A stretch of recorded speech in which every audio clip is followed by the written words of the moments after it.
maybe the non-traditional running back routes in other ways that makes it more difficult to defend. Allows him, I think it's going to help him long term in his career as well. Just the more things he's able to do and the more comfortable he is doing them. His ball skills have gotten dramatically better from his freshman year, and we got to continue to do that. But obviously, being out here at practice full time, those things are all important, and how big of a part in the game plan he has on those things. James, Dom's been getting back in the swing of things, it seems, getting more snaps. Where is he in terms of, is he back to kind of where he was early in the season, or do you still view him as in between with that injury? Dom DeLuca. His snap counts have really gone up of late. They had dipped for about a month there since he got back from the injury. So this isn't a big secret, but he had a cast on his hand early on where I think he only had maybe his thumb exposed, and it's hard to be the type of special teams player he is with not having a hand, and then obviously defensively you're not able to wrap with that hand. So as that hand healed and he got more fingers available to him and got more comfortable, then he has more confidence, and we have more confidence in him being able to do the things he did before the injury. So he's back to full go now, and that's why you see his rep count increasing. Very, very valuable guy for us, extremely smart, could probably play all three of the linebacker positions, could easily be a four-unit starter for us on special teams, which is what he's been up to this point of his career. But with the value that he provides at linebacker and a little bit of the lack of depth that we're trying to create there, we started to limit some of his role on special teams because of that. James, you endorsed Tyler for the Paul Hornung Award after the Washington game. That's an award that Saquon won in 2017. Obviously, those two are different in a lot of ways as players, but what are some similarities that they share that made him a worthy recipient in 2017 and make Tyler worthy now? I think the number one thing is they're both selfless, great teammates. Tyler Warren, is like a case study in terms of media training for our freshmen. I mean, every time you guys interview him and you ask him questions about these awards and these records, he finds a way to redirect the question constantly back to his teammates or the program. And Saquon was the same way, just great teammates, which to me is the best compliment that you can get. And then obviously when they have opportunities to impact the game, both of them have done that on a very, very significant level. So, I'm a huge fan. I'm a huge fan of him, his family. He's been that way from the very beginning. And I don't know if I mentioned this to you guys or not. I may haven't. If I did, I apologize for repeating myself. But we do these team shares. And he got up and did a share a few weeks ago. And I thought it was really valuable because one of the things he got up and said as a true freshman, he didn't know if he'd ever play here. And for our freshmen and some sophomores to be sitting in that room and they're questioning the same thing, and you're hearing Tyler Warren say that, you're like, wow, you'd never think Tyler Warren felt that way based on how he is playing right now. So I just think it's a really good example, as everybody's journey is different, everybody's race is different, they all develop at different kind of stages and speeds. But he's been phenomenal, and right now obviously he's playing. To me, it's not even a question that he's the best tight end in college football. You can make the argument he's one of the most impactful football players in all of college football.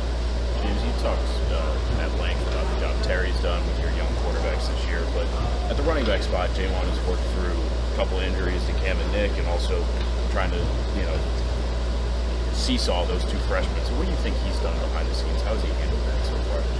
Yeah, really good, and those guys have as well. I think we spend a lot of time on educating our guys about there's two different philosophies, right? You could just play them all, burn their red shirts, and there's value in that because next year they're more ready to go, or they end up earning significant roles. But there's also the guys that at the end of the year they look back and regret it and feel like they would have preferred the red shirt because they ended up only playing 6 plays in this game or 12 plays in this game or 4 plays in the next game, especially if guys stay healthy at their positions, and those things are hard to predict.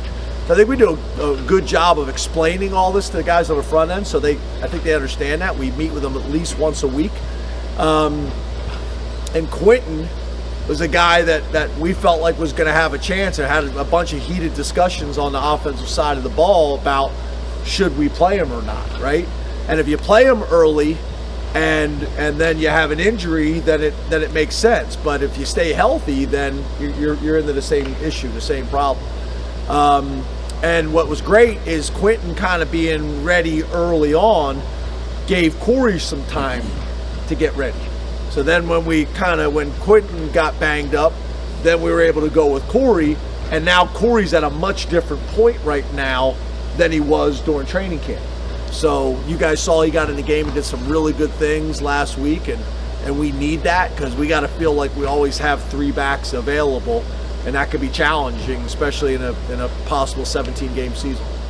James, what are the things you want your team to improve on in the final 3 weeks? What are the things that you feel like there's still room for development before whatever happens? Yeah, I think the first thing is 4 quarters, being able to really put 4 quarters. We started out early in the year playing really good in the second half. Last week we played as good of a first half as I think we've played. We got to put it together for 4 quarters and be able to have a kind of a killer mindset, like, keep your foot on the pedal for 4 quarters. I think the other thing is the passing game.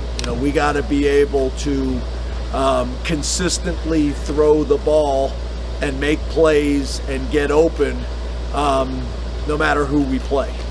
And I would say also the consistency in the running game as well.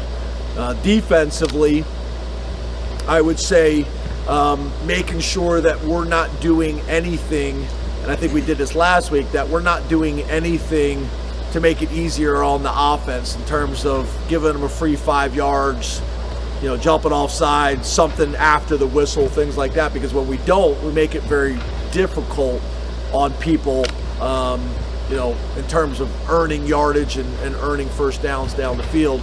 And then I think the other area which we showed a flash of last week is special teams.